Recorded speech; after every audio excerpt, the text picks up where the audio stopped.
Há acontecimentos na vida que parecem pequenos demais para serem lembrados, até o dia em que eles se tornam o ponto de virada de tudo.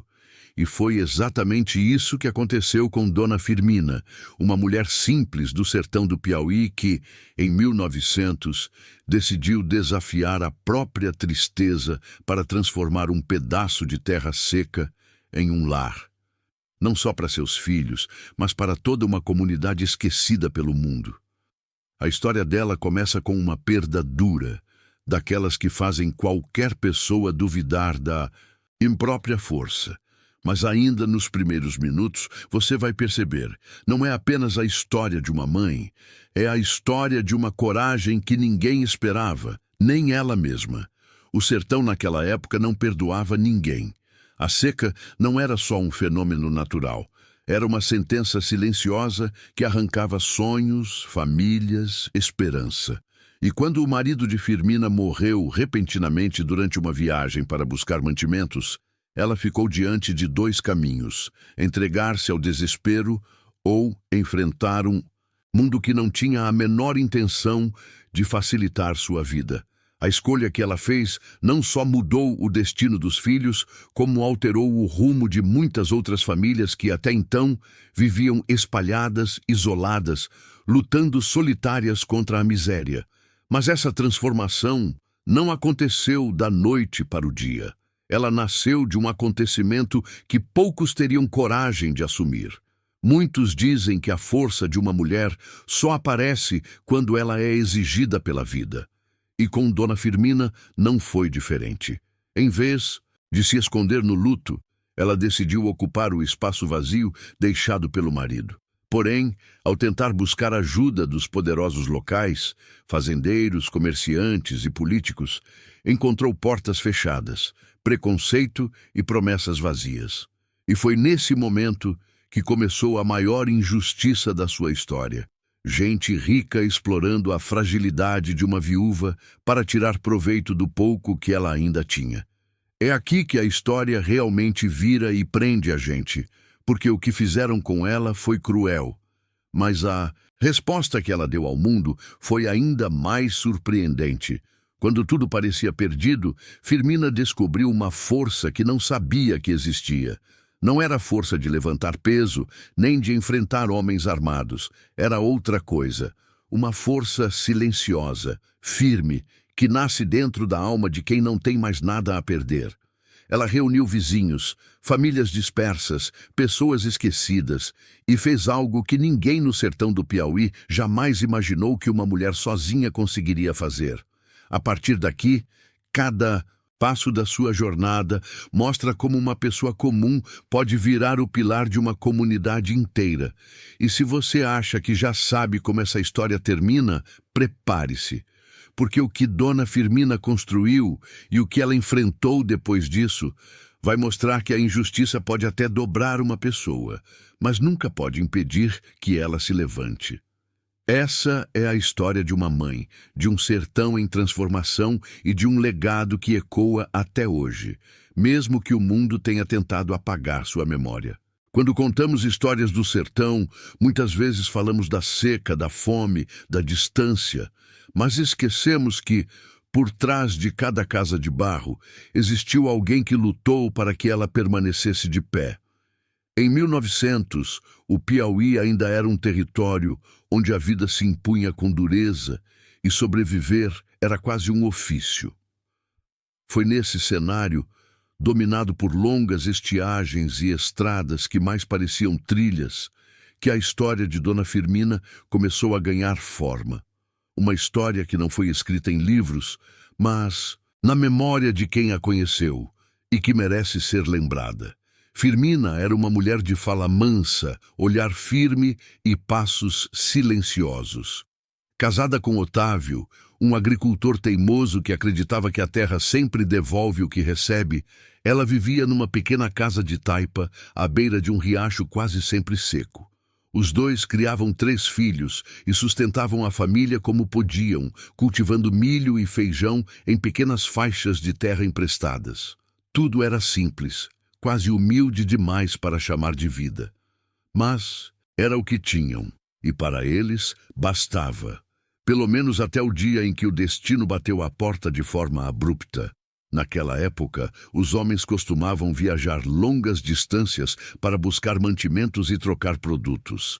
Otávio era um desses. Numa dessas viagens, para a vila mais próxima, ele acabou adoecendo no caminho. Sem médicos, sem ajuda e sem tempo, foi levado por uma febre forte que ninguém soube explicar. A notícia chegou até Firmina por meio de um tropeiro que encontrou o corpo na beira da estrada. A vida dela, até então sustentada por uma rotina previsível, se despedaçou num instante. E o mais cruel, não havia espaço nem para o luto. A fome não espera. A seca não espera. Os filhos não esperam. A vila reagiu como costuma reagir nestes casos, com pena, palavras vazias e alguns conselhos sobre ser forte. Mas nenhuma dessas palavras enchia o prato das crianças. Foi nesse momento que Firmina percebeu que estava sozinha e que, se quisesse sobreviver, teria de tomar decisões que jamais imaginou. Ela bateu às portas de quem tinha poder, pedindo um pedaço de terra, um empréstimo, alguma chance de trabalho, mas descobriu que a bondade de alguns tinha preço alto e que outros viam vantagem em explorar uma mulher fragilizada.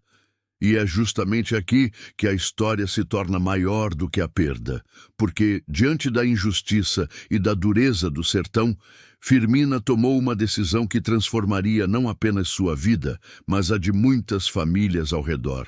Uma decisão que acenderia uma esperança onde ninguém mais acreditava. A partir daqui, sua jornada deixa de ser apenas de sobrevivência e se torna um exemplo silencioso de coragem que ecoa até hoje. Quando o corpo de Otávio chegou, enrolado num pano grosseiro e trazido por 2 tropeiros cansados, o sol ainda nem tinha subido completamente no céu. O sertão do Piauí amanhecia daquele jeito seco e parado, como se engolisse qualquer emoção. E naquele instante, a sensação de que o mundo havia se calado caiu sobre Firmina com uma força brutal. Não houve tempo para perguntas, nem explicações. Apenas um olhar constrangido dos homens que trouxeram a notícia e algumas palavras sussurradas de consolo. Em poucos minutos, tudo que ela conhecia tinha sido arrancado dela. Os tropeiros, homens acostumados a anunciar tragédias, tentaram suavizar. Foi coisa rápida, dona. Não sofreu, não. Mas a frase, repetida tantas vezes, não aliviou nada. Firmina olhou para o corpo do marido como quem tenta reconhecer um pedaço do próprio coração ali dentro. Em seguida, chamou os filhos, que saíram da casa segurando as lágrimas com a mesma dificuldade que seguravam o medo. Era cedo demais para a morte, cedo demais para a viuvez, cedo demais para tudo, mas o sertão nunca perguntou a ninguém se era a hora. A notícia espalhou-se rápido entre os poucos vizinhos que viviam pelas redondezas. Cada um trouxe algo: um pouco de farinha, um pedaço de pano, água guardada em moringa. Pequenos gestos que, embora bem intencionados, não preenchiam o buraco que se abria dentro dela.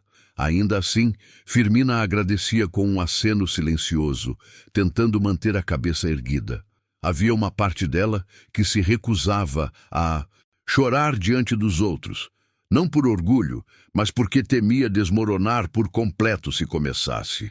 A cova foi aberta na beira de um pequeno monte, perto de uma árvore torta que Otávio sempre chamava de testemunha do tempo. Não houve padre, não houve missa, apenas uma prece murmurada por um vizinho mais velho e as vozes tímidas das crianças. Firmina permaneceu imóvel durante todo o enterro, com as mãos trançadas na frente do corpo, como se tentasse segurar algo invisível. Quando a terra caiu, pela última vez, sobre o pano que cobria o marido, ela sentiu como se estivesse enterrando também qualquer certeza sobre o futuro. Nos dias que se seguiram, o silêncio dentro da casa era quase insuportável. Otávio sempre tinha um comentário, uma história curta do caminho, uma observação sobre o clima. Agora só restavam os ruídos pequenos, o esfregar das panelas, o ranger da porta, o vento seco arrastando poeira. Firmina percebeu que precisava se ocupar. Fazer o corpo trabalhar para a mente, não desabar. Levantou antes do sol, como sempre, e foi cuidar da pequena roça. Mas logo viu que aquilo não bastaria. A terra estava fraca, a seca se aproximava, e sem o marido, o peso do sustento caiu todo sobre ela. Era comum, na época, que viúvas procurassem algum tipo de ajuda com quem tinha mais influência. Fazendeiros, donos de grande extensão de terra, comerciantes ricos ou mesmo políticos locais que adoravam aparecer como benfeitores. Firmina não queria pedir nada, mas viu-se obrigada.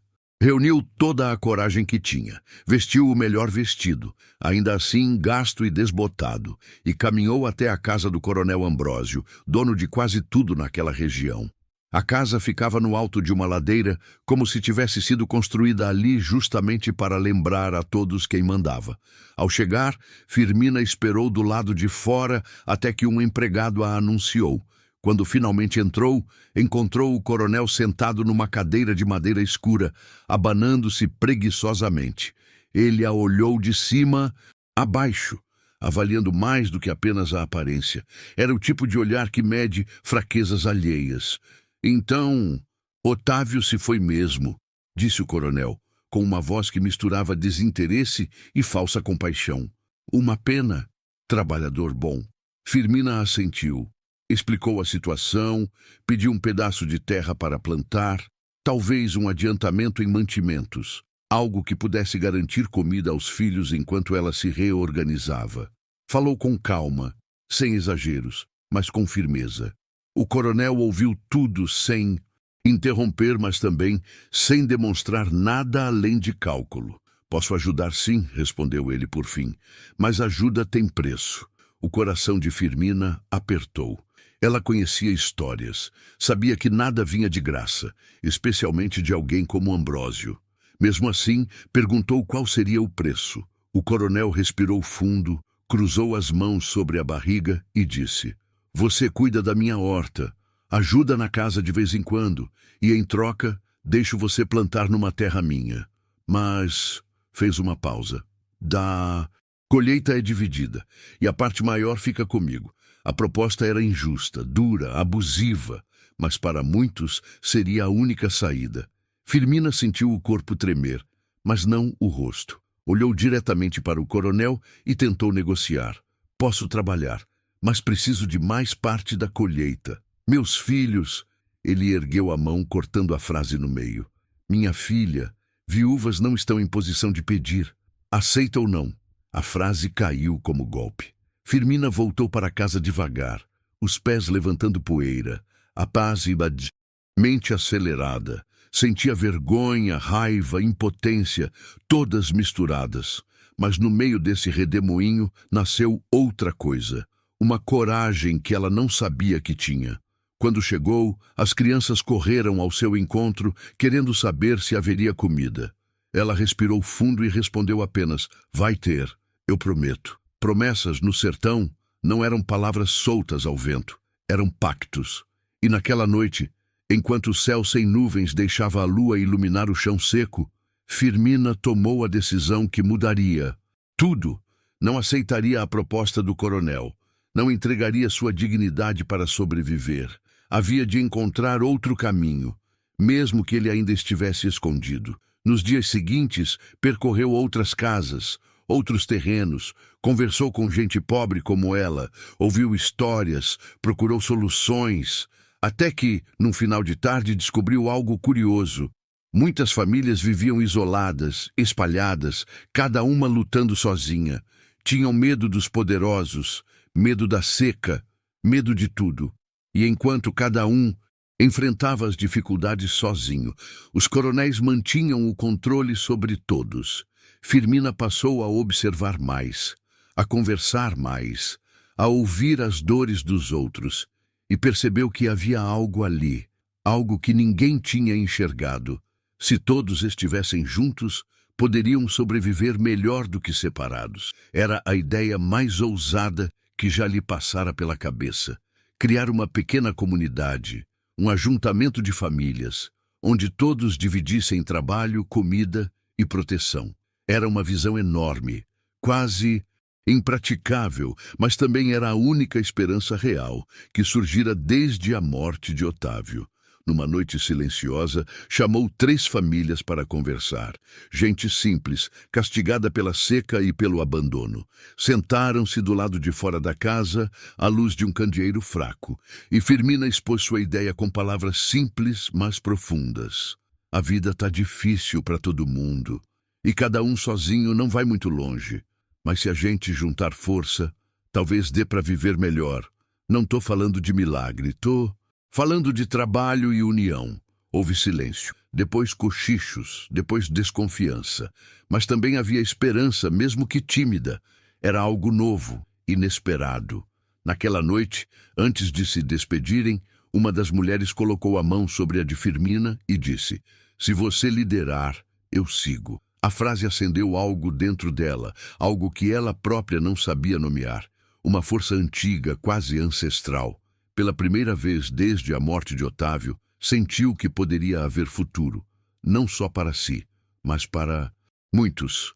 Mas o sertão, sobretudo o sertão de 1900, não deixava ninguém tentar nada novo sem cobrar caro. E no momento em que os primeiros rumores dessa união começaram a se espalhar, alguém ficou sabendo, alguém poderoso, alguém que não gostava da ideia de perder controle sobre aquelas famílias.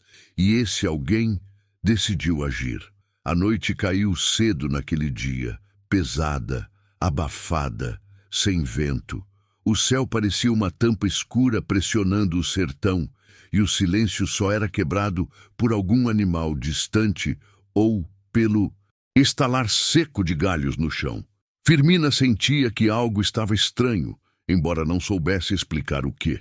Era como se o ar tivesse ficado mais parado do que o normal, como se a escuridão estivesse escondendo algum aviso que ela ainda não tinha decifrado. Aquelas reuniões silenciosas entre as famílias, que haviam lhe dado esperança, também atraíram um tipo de atenção que ela temia desde o começo.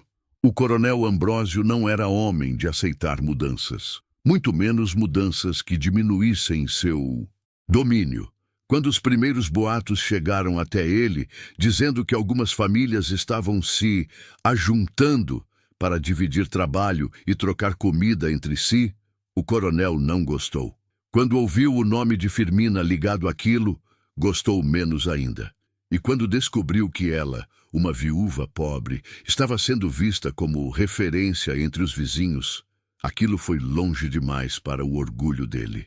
O poder do coronel não vinha apenas das terras, mas do medo que provocava. E qualquer movimento que diminuísse, esse medo era, aos olhos dele, quase um insulto. Naquela madrugada, enquanto a lua lutava para aparecer atrás de nuvens pesadas, 2 homens cavalgavam em silêncio pelos arredores da casa de Firmina. Eram capangas do coronel, acostumados a fazer o serviço que ele não queria sujar as mãos para fazer. Tinham ordens claras: assustar, intimidar, deixar claro que ninguém deveria se unir, e muito menos seguir uma mulher pobre.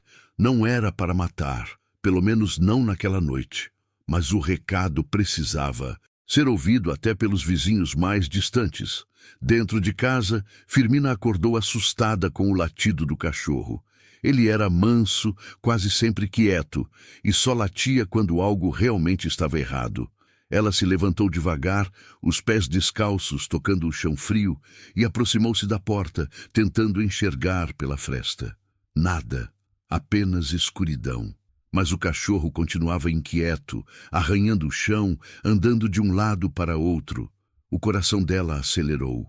O instinto que só as mães conhecem sussurrou: "Proteja as crianças." Foi até o quarto, acordou os filhos com cuidado e pediu que ficassem juntos, perto da cama, em silêncio.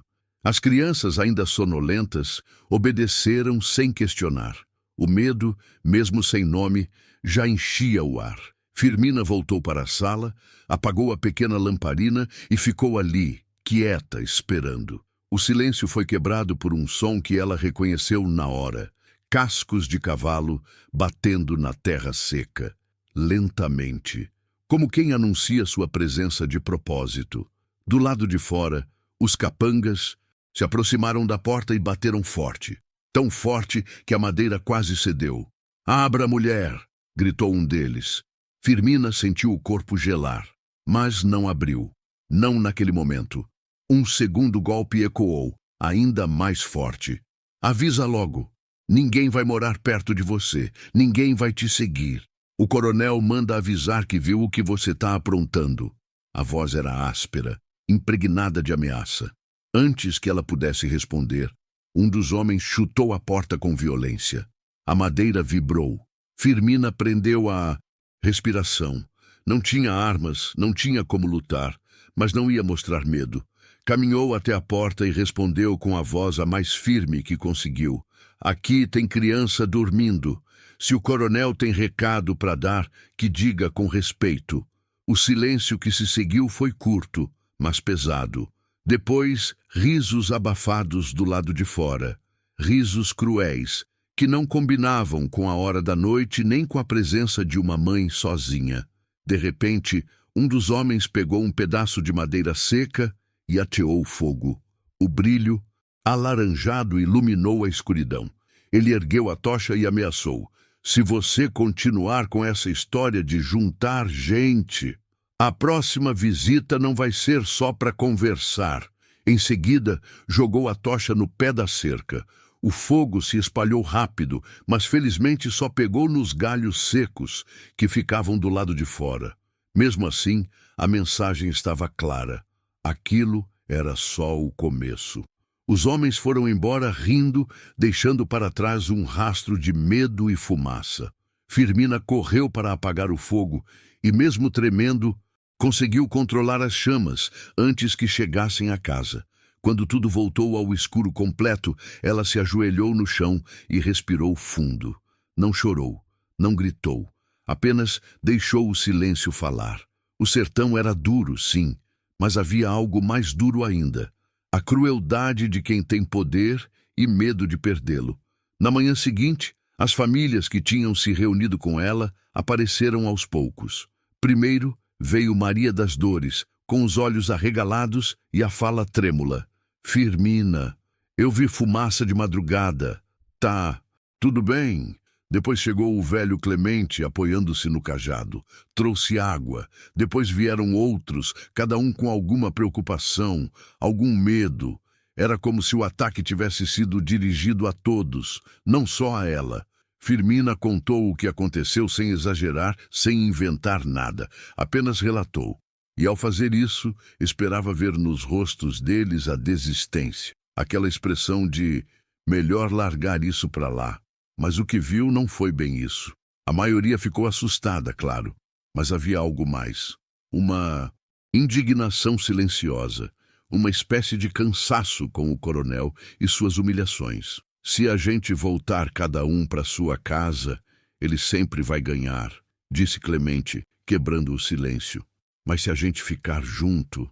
A frase ficou suspensa no ar, como se ninguém tivesse coragem de terminá-la. Até que uma das mulheres completou: "Junto, ele não bota medo tão fácil." Aquela foi a primeira vez que Firmina viu claramente que sua ideia não era mais só sua.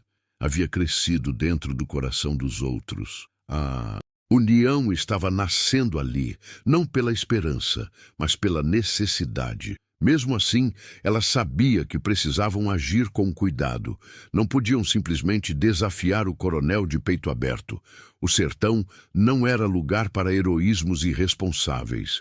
O grupo começou a se reunir em horários diferentes, alternando lugares. Uma hora na casa de um, outra na casa de outro. Irmãos, primos, compadres, todos começavam a se aproximar. Pequenas coisas mudaram rapidamente.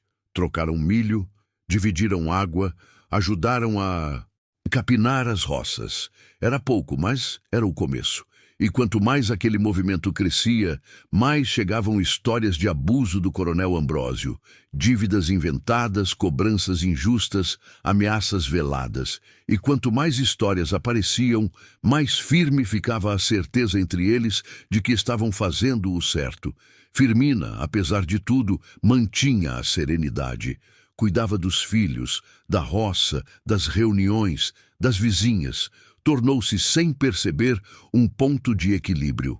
Não porque falava mais que os outros, mas porque sua postura mostrava algo raro: coragem silenciosa. Numa dessas reuniões, realizada ao entardecer, Clemente trouxe uma notícia preocupante. O coronel estava juntando homens para fazer ronda nas terras. Ronda, no vocabulário dele, significava intimidar, destruir, queimar, expulsar. Ele vai tentar acabar com isso antes de começar, avisou o velho. O grupo ficou em silêncio. Era como esperar uma tempestade sem saber onde ela cairia primeiro. Mas Firmina levantou a cabeça e disse: se ele vier para cima, não vai encontrar só uma casa, vai encontrar todas nós, e nenhuma delas vai estar vazia. Foi então que algo aconteceu.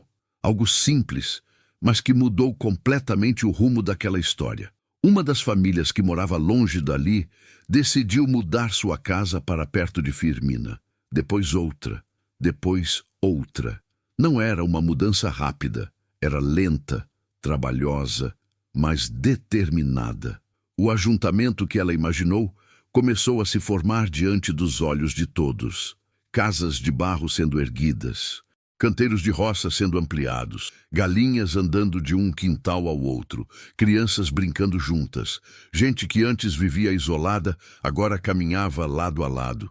Era o começo de uma comunidade, mas como sempre acontece no sertão, quando a esperança cresce, alguém tenta arrancá-la pela raiz, e o coronel não ia esperar mais tempo. A noite que antecedeu o ataque foi estranhamente tranquila. A lua se escondia entre nuvens tênues e o ar trazia um cheiro de terra molhada, como se a chuva, tímida, tivesse passado pela região horas antes. Na nova comunidade, que já começava a ser chamada por muitos de Aldeia do Testemunho, havia um burburinho contido. Mulheres costuravam, jovens ajeitavam cercas, crianças cochichavam sobre brincadeiras que aconteceriam no dia seguinte. Para muitos, era a primeira vez em anos que se sentiam seguros. Para Firmina, era a primeira vez em que conseguia dormir sem aquele aperto constante no peito, mesmo sabendo que nada acontecia sem consequências. Mas a paz era frágil. O coronel Ambrósio, enfurecido com a perda de mão de obra, respeito e lucros, não demorou a agir. Não era só sobre economia, era sobre autoridade. Para ele, o gesto de famílias que se juntavam significava risco, e todo risco na cabeça do homem precisava ser esmagado. Recrutou capangas mais firmes, contratou um jagunço conhecido por sua truculência e planejou um ataque cirúrgico. Não apenas intimidar, mas desmontar o que estava nascendo. Antes do amanhecer, enquanto o sono ainda pregava pesadas pálpebras, 3 figuras encapuzadas avançavam na direção das casas recém-erguidas, levando consigo tochas e sacos. Tinham instruções precisas: quebrar cercas, queimar armazéns de milho, assustar os animais, derrubar galinheiros. Devia haver confusão, choro e desordem. Devia haver recuo. No entanto, não contavam com algo que o coronel subestimara: a vigilância simples e sonhadora das mulheres e dos homens que aprenderam, em poucos meses, a olhar uns pelos outros. Na calada da madrugada, o cachorro de estimação latiu. Um dos filhos de Firmina, acostumado a levantar cedo para ajudar no recolhimento do gado, ouviu passos estranhos e, por curiosidade, espiou pela janela. Não era apenas curiosidade, era amor pelo que se construiu. Em minutos, sussurros se transformaram em vozes, vozes em ordem e ordem em reação. Os invasores não tiveram vantagem. Ao primeiro contato, foram recebidos por rostos determinados, mulheres com enormes panelas de ferro erguidas, velhos com o cabo de enxada pronto. Homens com facões e redes. Não havia armas de fogo do lado dos resistentes. Havia coragem, articulação e, sobretudo, solidariedade. A primeira investida foi revertida. Uma tocha jogada no mato encontrou um balde d'água na hora certa. Um galinheiro tentou ser incendiado, mas mãos firmes arrancaram as chamas. Em poucos minutos, a confusão transformou-se em resistência organizada. Os gritos dos invasores se misturavam aos chamados de "prende isso" e "segura ali". Firmina estava no centro, como sempre. Não pela sede do comando, mas porque a sua presença acalmava e orientava. Ela conhecia a geografia de cada casa, o temperamento de cada vizinho, o ponto fraco de cada alguém disposto a fugir. Sem impor ordens autoritárias, ela movimentava pessoas com um comando simples, vindo da confiança. Vai ali, segura o portão, você, traz água, menino, ajuda a levar as galinhas para o terreiro. Eram instruções diretas, humanas, que faziam a defesa funcionar. A luta foi curta, mas intensa.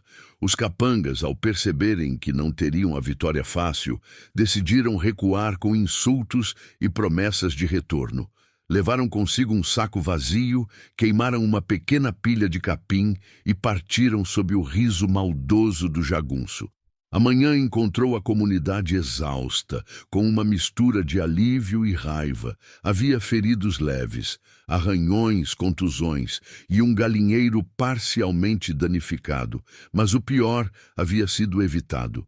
As pessoas se abraçaram, choraram e agradeceram umas às outras por terem tido coragem. No entanto, a alegria era rascunho curto. O episódio mostrou duas coisas. Primeiro, que juntos eram mais fortes. Segundo, que o inimigo mudaria de tática. O coronel não deixaria barato. Se batidas diretas falhavam, ele usaria outras estratégias. Ostracismo, fome, processos forjados. E foi o que ocorreu nas semanas seguintes. A primeira retaliação dissimulada veio em papéis que chegaram nas casas líderes. Ambrósio, com sua influência, acionou funcionários públicos locais, aliados claramente pagos por ele, que começaram a abrir processos e verificações nas roças. Autos de infração apareceram do nada, cultivo em terras registradas, que misteriosamente teriam sido declaradas de propriedade do coronel. Alguns vizinhos foram convocados para prestar depoimentos sobre dívidas antigas. Em uma carta oficial, exigiram a retirada imediata de determinadas cercas sob pena de apreensão. Era burocracia usada como arma, uma violência legal que doía tanto quanto o aço. A comunidade reagiu de novo, mas de modo diferente. Em vez do confronto direto, organizaram reuniões para registrar cada documento, tirar cópias, escrever atas e buscar testemunhas. Clemente, que sabia ler um pouco, tornou-se guarda de papéis. Maria das Dores costurava envelopes. Jovens faziam corredores até a cidade com bilhetes. Era uma resistência discreta, mas convidava ao desgaste. Recursos eram gastos em deslocamentos, prazos e, pior, em ansiedade. Foi então que veio a maior das perdas. Uma doença que atacou as crianças. Ninguém sabia dizer ao certo se foi pela água imprópria, pelo mal-estar de uma ração estragada ou simplesmente pelo cansaço acumulado. O fato é que crianças tossiam, tinham febre e pouca energia. O único médico da região era um curandeiro que conhecia ervas, mas a urgência pedia mais. A cidade mais próxima ficava a horas de caminhada e o tratamento exigia dinheiro que muitos não tinham. Os agentes do coronel, percebendo que a fome e a doença podiam ser uma ferramenta, fecharam alguns caminhos de comércio, praticando boicote às famílias. Firmina viu a cena com olhos que ardiam de impotência. Ver um filho fugir de brincar para descansar era algo que dilacerava. Ela passou noites em claro, cuidando da febre, preparando chás, raspando as gengivas das crianças apenas para aliviar. Era um tipo de guerra que se travava sem tiros, mas com danos reais. A solidariedade, mais uma vez, foi o que manteve a esperança viva. Vizinhos trocavam sementes, ofereciam leite de seus poucos animais, outras mulheres iam à cidade implorar por remédios. Um dia, enquanto buscava ervas na margem seca de um riacho, Firmina encontrou marcas na terra, pegadas recentes de alguém que havia passado carregando sacos. Em uma sacola caída, percebeu um bilhete parcialmente queimado. Se não pararem, as crianças pagarão o preço. A caligrafia era pesada, o traço firme. Não restava dúvida de que era uma ameaça direta. Não estava mais velada, era explícita. O medo, então, adquiriu um rosto. A comunidade reuniu-se. Sentaram-se em círculo à volta de uma fogueira. Palavras fortes foram ditas. Alguns sugeriram recuar, voltar para onde vinham, dispersar e evitar novos confrontos. Outros queriam pedir ajuda às autoridades centrais, buscar a polícia da cidade, expor tudo. Mas havia pouca confiança nas instituições que, em sua maioria, pertenciam ao mesmo sistema que o coronel controlava. Firmina falou por último, com calma. Suas palavras foram simples, carregando a verdade dura da experiência. Já perdemos muito. Não é só por orgulho que ficamos, é por dignidade. Se a gente recuar agora, o que vai sobrar para nossos filhos? Quem vai contar que resistimos? Houve um silêncio que doía. Depois, uma jovem mãe levantou a mão e disse com voz embargada: "A gente fica, mas vamos mudar a tática, não só defesa física. Vamos criar um abrigo seguro para crianças, uma rota para buscar remédios e vamos escrever tudo o que acontece. Tudo." A proposta era prática. Um abrigo central, guardas revezando de dia e de noite, rotas alternativas para o comércio e, talvez o mais importante, uma estratégia de comunicação com outras comunidades vizinhas. A ideia de se conectar com outras pessoas atingidas pelo coronel era brilhante de simplicidade. Se a opressão tinha escala local, a resposta também deveria ganhar escala. Nos meses que se seguiram, a comunidade se transformou numa pequena fortaleza de rotina. Horários para vigília, plantios coletivos em formato escalonado, estoques escondidos sob o chão das casas, sinais simples com pedras e galhos para avisos. Firmina liderava sem alarde, menos uma comandante e mais uma mãe que sabia cuidar do sítio inteiro. Havia momentos de desânimo, claro. Houve perdas de alimentos e noites de pranto. Mas havia também pequenas vitórias. Um carregamento de farinha conseguido na cidade. Um remédio doado por um padre que simpatizara com a causa. A cura lenta de algumas crianças. Contudo, por trás de toda essa mobilização, sabia-se que o coronel não desistiria. Ele tinha recursos, aliados e um senso de impunidade que o permitia atuar sem receio. E quando menos se esperava, fez sua jogada mais dura, uma que ninguém ali poderia ter previsto. Numa manhã de domingo, enquanto a comunidade se preparava para celebrar uma colheita modesta, chegaram 2 oficiais da prefeitura com documentos oficiais e ordens de despejo. Assinados por nomes que ninguém conhecia bem, traziam a determinação de remover a ocupação irregular daquelas terras. A caneta que selou o documento tinha tinta molhada de autoridade. O papel, frio de legalidade. Firmina viu a folha tremendo nas mãos de um dos homens.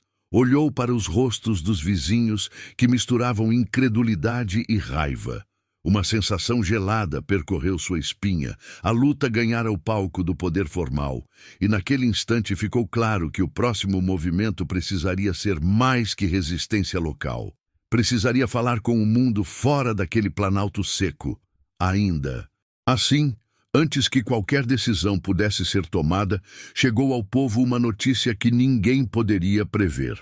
Alguém na cidade tinha juntado provas, testemunhos e coragem para fazer uma denúncia pública sobre os métodos do coronel. Alguém dissera numa roda de feira que não aceitava mais injustiça. Firmina respirou fundo. As mãos que costumavam plantar, costurar e cuidar, agora seguravam a esperança de que talvez uma aliança maior pudesse surgir.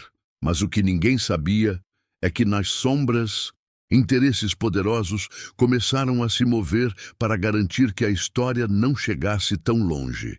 A tarde que sucedeu à chegada dos oficiais da prefeitura foi uma mistura estranha de esperança e angústia.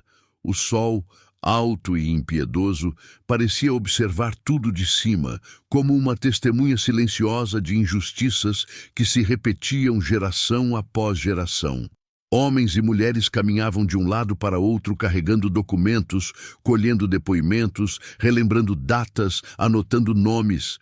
Havia ressentimento, havia medo, mas havia também aquele tipo raro de coragem que nasce quando já não se teme perder nada, porque tudo que importava já estava ameaçado.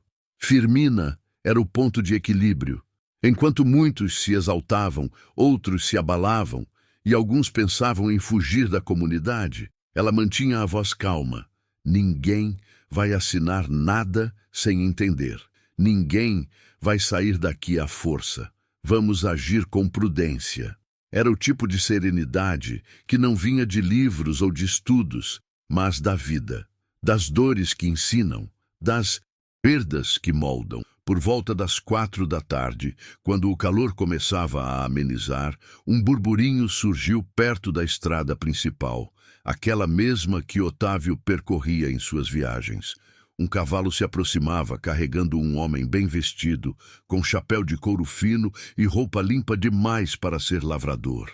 A poeira se abriu diante dos cascos, como se anunciasse a chegada de alguém que não costumava sujar os pés. Os moradores se entreolharam. Ninguém reconhecia aquele sujeito. Mas quando desmontou do cavalo, ajeitou o chapéu e sorriu. Clemente sussurrou baixinho para Firmina. Esse aí é gente de cidade grande. Nunca vem sem motivo. O estranho caminhou até o centro da comunidade onde as pessoas se reuniam desde cedo. Ele se apresentou com voz firme. Boa tarde, me chamo Dr. Leandro Rocha, sou advogado. Vim da cidade de Floriano porque ouvi falar, fez uma pausa dramática, de uma denúncia forte sobre o coronel Ambrósio, e vim oferecer ajuda. Os olhares se levantaram como brasas sendo sopradas. Ajuda. Aquela palavra ecoou no ar com a força de um trovão. Gente humilde, cansada demais para confiar, mas esperançosa demais para ignorar. Firmina, cautelosa, aproximou-se. Doutor Leandro, quem foi que lhe falou da gente? Ele sorriu novamente. Um sorriso calculado, treinado diante de espelhos. Vamos dizer que a notícia correu. Há interesse de imprensa, de políticos, de gente que não gosta de coronéis. E eu soube que vocês estão reunindo provas.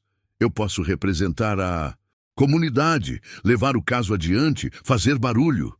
Vocês sozinhos não conseguem enfrentar o poder dele, mas com respaldo jurídico, conseguem virar a história. As pessoas se entreolharam. A proposta era tentadora, tentadora demais. O advogado abriu uma maleta de couro e tirou de dentro dela papéis, selos, documentos timbrados, tudo impecavelmente organizado. Explicou que, com a assinatura de algumas pessoas, poderia mover uma ação conjunta, transformar aquilo numa denúncia formal. Falou em direitos violados, abusos de autoridade, apropriação ilegal de terras. Era a primeira vez que muitos dali ouviam essas expressões jurídicas. Para eles, justiça era coisa distante, quase mítica. O discurso do advogado era tão bem costurado que alguns moradores se aproximaram mais, com brilho nos olhos. Era como se, de repente, o mundo lá fora estivesse disposto a escutar o sertão. Mas Firmina sentiu algo diferente. Não era desconfiança sem fundamento. Era instinto. O mesmo instinto que acorda mãe de madrugada, que adverte antes do perigo, que orienta mesmo quando não faz sentido lógico. Ela ouvia as palavras do advogado, mas algo no tom dele, na postura, nos olhos fugidios, incomodava. Doutor Leandro, disse ela, aproximando-se mais, e o senhor ganha o quê com isso? O advogado franziu levemente a testa, como se não esperasse a pergunta. Dona Firmina, eu ganho o mesmo que qualquer advogado, honorários, claro, mas só se o processo avançar. Não cobro nada agora. Não tenho Pressa. Quero justiça. A palavra justiça saiu com peso, mas não com verdade. Firmina percebeu e discretamente olhou para Clemente. O velho, experiente, piscou em concordância silenciosa. Ainda assim, não podia simplesmente negar ajuda diante de todos. Seria vista como teimosa, talvez até sabotadora. Precisava ser cuidadosa. Podemos conversar em particular? Pediu ela. Dr. Leandro concordou, e acompanharam-se para uma sombra sob um umbuzeiro antigo. As folhas filtravam o sol num desenho bonito no chão, como se o próprio sertão observasse a conversa que viria. A voz de Firmina foi firme. O senhor conhece o coronel, não é? O advogado disfarçou por um instante, mas depois relaxou o rosto, mostrando uma confissão involuntária. Já ouvi algumas vezes, sim. E o que é que ele quer em troca disso? Perguntou ela, direta. Leandro abriu um sorriso torto, não de ironia, mas de alguém que percebe que foi desmascarado pela única pessoa ali que tinha olhar mais afiado. Dona Firmina, a senhora tem que entender uma coisa. No sertão, ninguém faz nada de graça. O coronel também não quer violência. Isso chama a atenção demais. Ele quer resolver isso com acordos. Ele me pediu para vir ver o que vocês têm. Documentos, provas, testemunhos. O coração de Firmina afundou. Era, afinal, uma armadilha. E daquelas bem montadas. E se a gente entregar? Perguntou ela, já imaginando a resposta. Ele garante que não mexe mais com vocês, disse o advogado.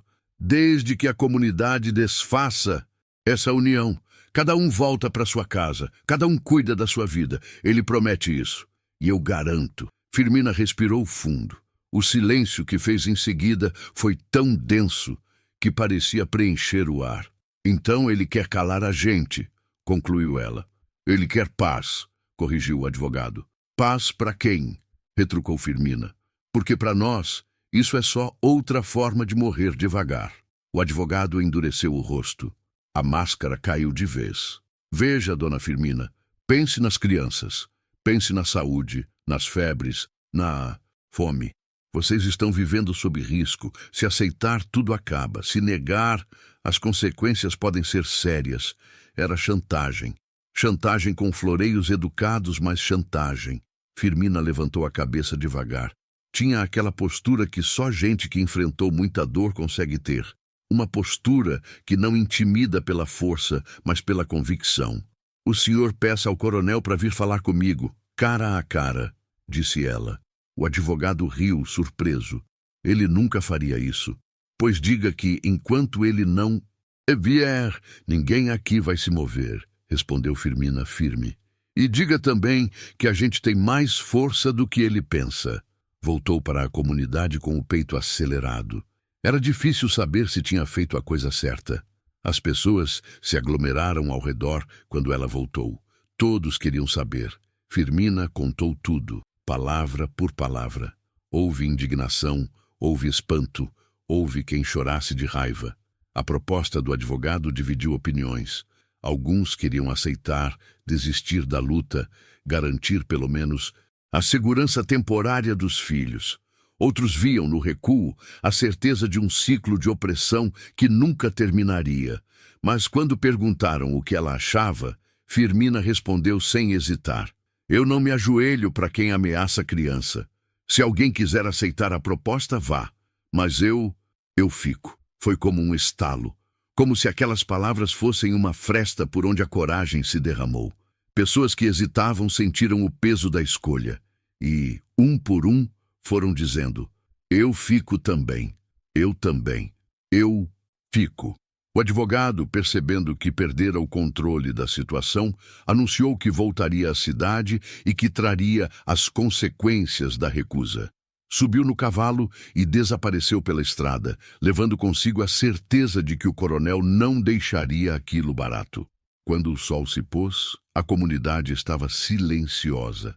Não era medo, era concentração, preparação, como soldados antes de uma batalha que sabem que o inimigo é mais forte, mas que ainda assim vão. Firmina caminhou até o alto do pequeno monte onde Otávio fora enterrado. Precisava respirar, pensar, se fortalecer. Lá de cima, olhou a aldeia. Viu fumaças de fogões, sombras de crianças correndo, braços erguidos levantando ferramentas, mulheres amarrando panos na cabeça para enfrentar o dia seguinte. Era um quadro bonito e doloroso, belo pela união, doloroso pelo risco. E então ouviu passos atrás de si. Era Clemente. O velho trazia nas mãos um envelope amassado. Achei isso na estrada, disse ele, entregando-lhe o papel. Firmina abriu o envelope devagar. Havia uma única frase escrita com tinta forte. Se não entregar as provas até a próxima lua cheia, alguém vai pagar com a própria vida. O papel tremia não pela mão dela, mas pela mensagem em si. Firmina respirou fundo. A lua cheia era dali a poucos dias. A semana que antecedeu a lua cheia foi de movimentos contidos e olhares atentos. A comunidade vivia uma rotina de pequenos rituais. Vigília em duplas, patrulha às trilhas secundárias, esconderijos para os mantimentos. A ansiedade era um costume novo. Aprendeu-se a conviver com ela como quem aprende a conviver com a seca, sem escolha, mas com disciplina. Firmina, que já não era apenas a viúva que um dia pedira ajuda, tornara-se o centro de uma rede construída por mãos calejadas e promessas ditas à noite junto ao fogo. Certa madrugada, enquanto o céu ainda guardava fagulhas escuras da noite, Firmina ouviu passos leves vindo da direção da estrada. Alguém vinha em silêncio, e o som dos cascos era abafado pela poeira fina. Ela sentiu o estômago apertar. Sem fazer alarde, vestiu o xale, pegou uma lamparina e foi até a entrada. A figura se aproximou. Era homem, magro, capote velho, rosto coberto por sombra. Quando a luz da lamparina caiu sobre ele, Firmina reconheceu os olhos. Eram olhos que ela conhecia de antigos tempos, olhos de um homem que, anos antes, ajudara Otávio a consertar uma carroça. Joaquim? Sussurrou ela, surpresa e cautelosa. O homem retirou o chapéu, apoiou a mão no peito e falou, baixinho, vim por minha conta.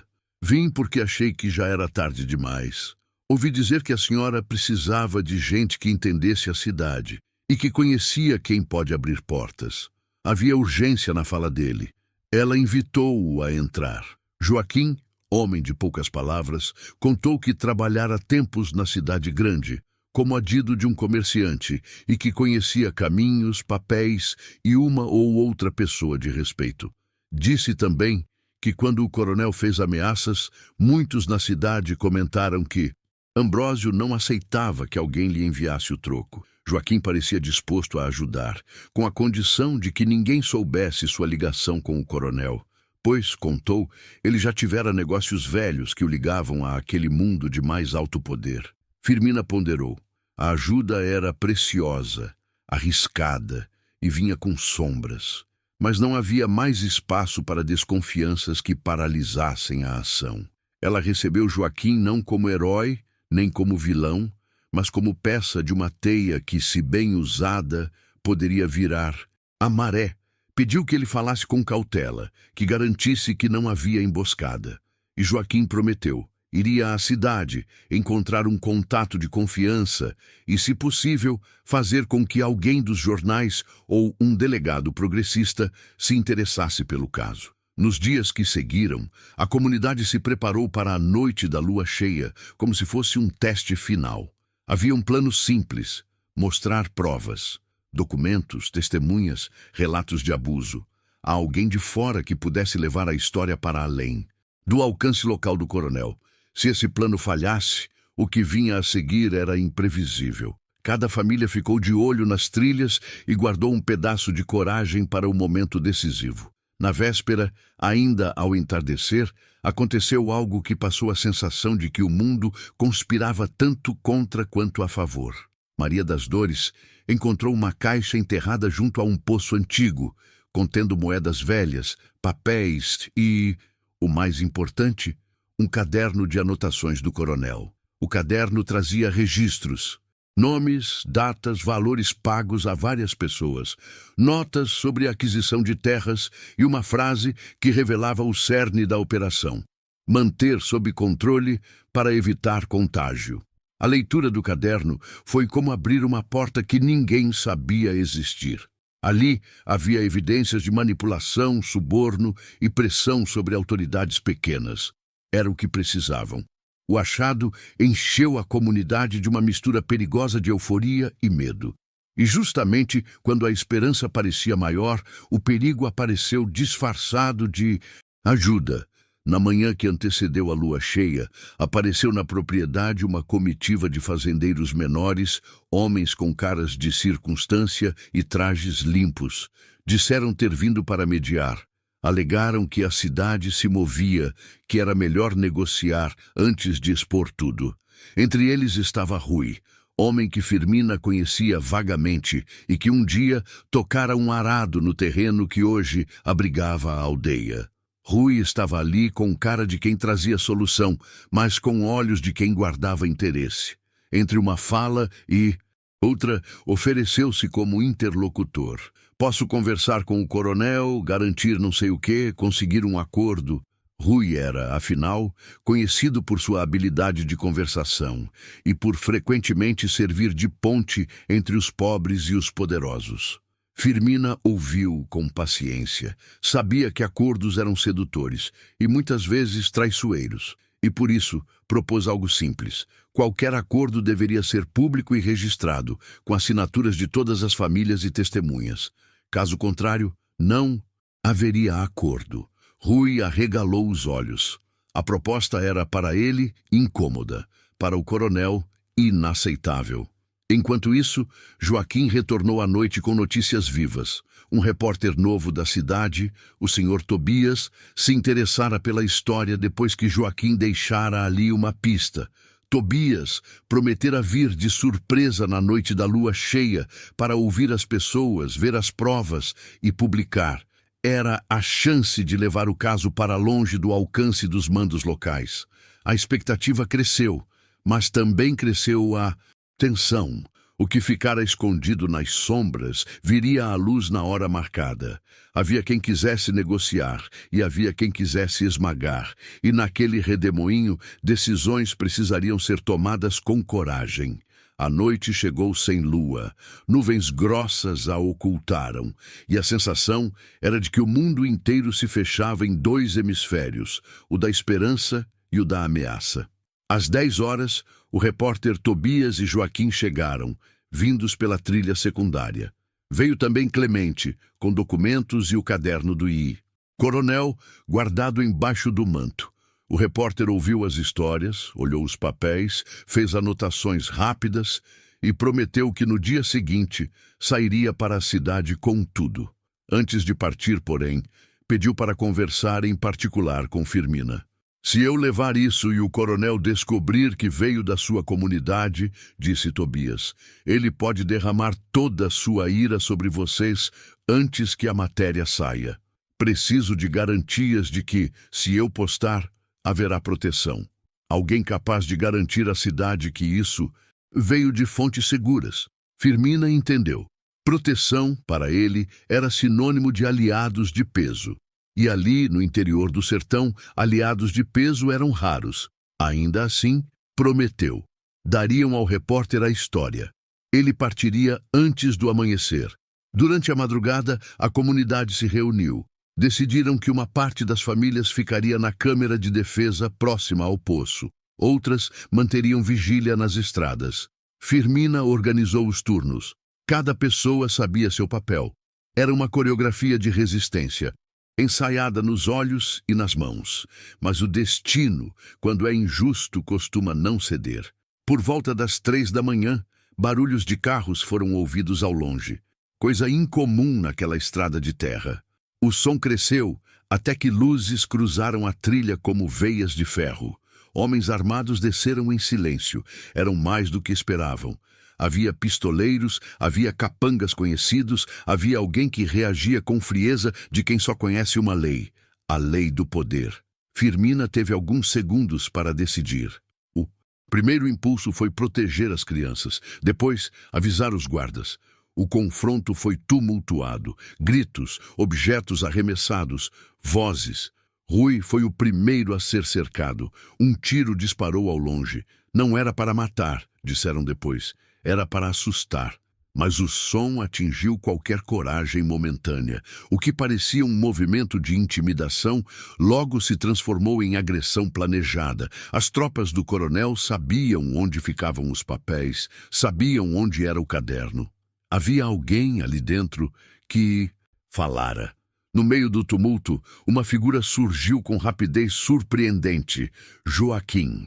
O homem, que em tempos passados fora ponte entre os mundos, correu até o caderno, pegou-o e lançou contra as chamas já acesas por capangas. O caderno incendiou. As palavras sumiram em fumaça rápida. Risos cruéis ecoaram. Joaquim, então, ergueu a cabeça com olhos que brilhavam de maneira estranha. «Perdoem-me», disse ele simplesmente. Não havia outra saída. A traição cortou a cena como navalha. Foi um golpe que ninguém esperava. Joaquim, em um só gesto, havia entregue as provas ao fogo e, com isso, entregado parte da esperança da comunidade. Alguns avançaram para puxá-lo, outros se ajoelharam para apagar as chamas. Rui foi arrastado e batido. Clemente tentou proteger o repórter e recebeu um soco que o derrubou. Firmina viu a traição com o coração quebrado. A dor da perda não era apenas dos papéis, era da confiança que se desfez em segundos. Ela segurou as crianças, gritou para os vizinhos recuarem e ordenou uma retirada coordenada. Levem as crianças, abram caminhos, recuem em fila. A comunidade, ainda que ferida, obedeceu. Quando a fumaça baixou e os homens do coronel foram embora, restava o cheiro de queimado e a sensação de que algo crucial havia sido perdido. Joaquim tinha sumido na noite sem que ninguém o impedisse.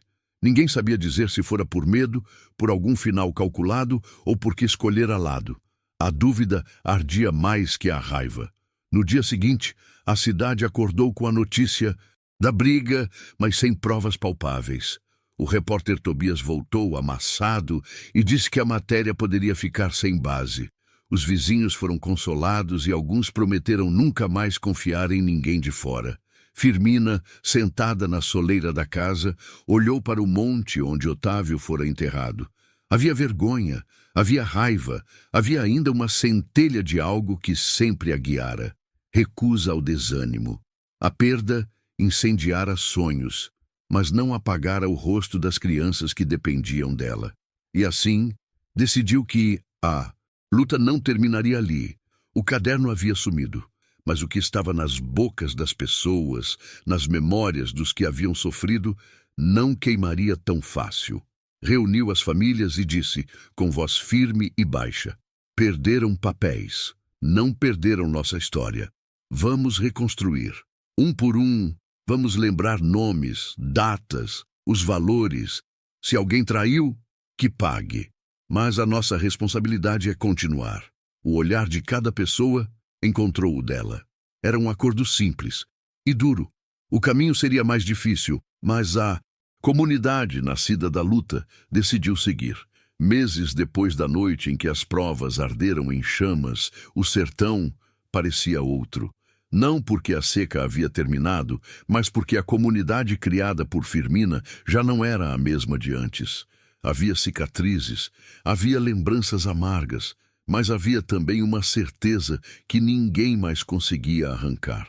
Mesmo sem papéis, a verdade continuava viva dentro de cada um deles.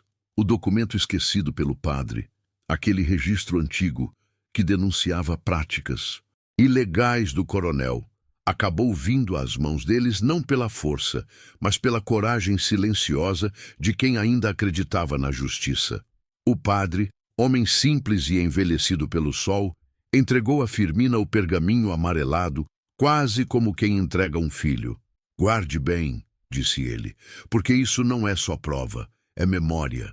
E com aquele gesto, selou algo que até então faltava. O reconhecimento de que a luta daquela comunidade não era apenas sobrevivência, era história.